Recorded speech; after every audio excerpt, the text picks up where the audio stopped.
Je m'appelle Laura et j'ai perdu 12 kilos en 3 mois avec Comme J'aime. Et moi, 42 kilos. 4 mois, 13 kilos. Perdez vite vos kilos.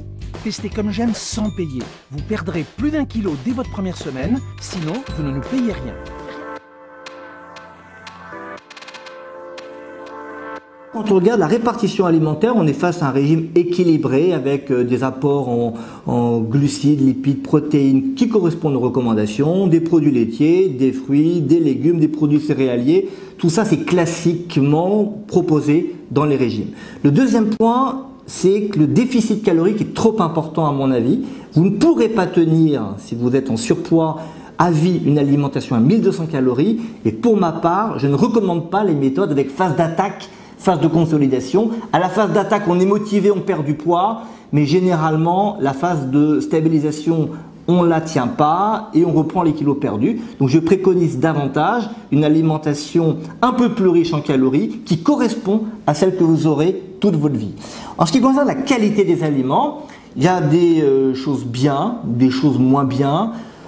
Ce qui est bien, c'est que globalement, les recommandations sont respectées. Sur une journée, même si sur certains aliments, ils sont un peu trop riches en sel, d'autres aliments sont plus pauvres en sel. Donc on s'y retrouve à la fin de la journée.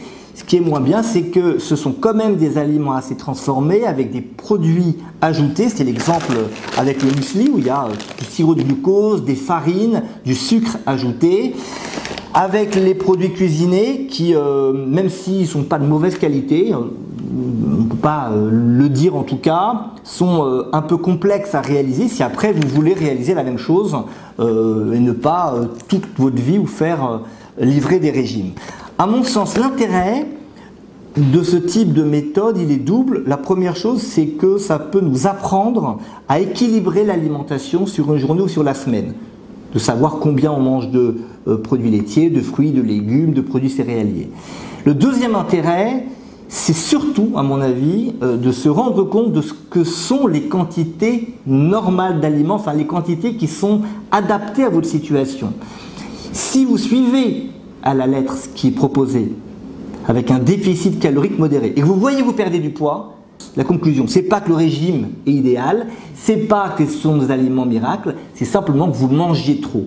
Et donc ça permet de se rendre compte qu'on mangeait trop, ce qui est un véritable problème. Beaucoup de gens sont en surpoids parce qu'ils mangent trop sans s'en rendre compte. Et on a beau dire, noter tout ce qu'on mange, généralement, on a inconsciemment oublié un certain nombre d'aliments et mal estimé un certain nombre de prises alimentaires. Si on avait à recommander ce type de méthode, on vous envoie ce qu'il faut manger, moi je le préconiserais pendant un mois avec non pas un but de motiver les gens à maigrir, mais dans un but d'éducation et d'accompagner les gens à ce qu'ils se rendent compte de ce que c'est l'alimentation équilibrée et ce que sont les quantités qui sont souhaitables pour eux.